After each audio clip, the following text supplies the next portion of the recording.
বাচ্চা রাতের বেলা খাবার জন্য সব থেকে বেস্ট অপশন কি? খিচুড়ি? না। প্যাকেট জাতীয় কোনো খাবার?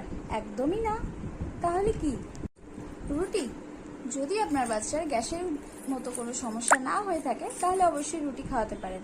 দুধ রুটি, সবজি রুটি, ডাল রুটি, যা ইচ্ছে তাই। যদি পাতলা পটের মতো সমস্যা হয়ে থাকে তাহলে বেস্ট অপশন হচ্ছে সেদ্ধ চিড়ে।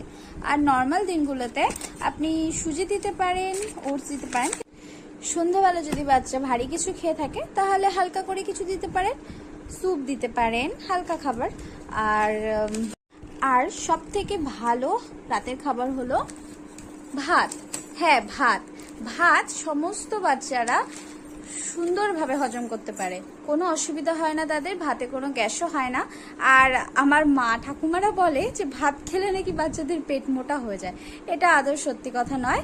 পুষ্টিকর খাবার খাওয়ালে কোনোদিনও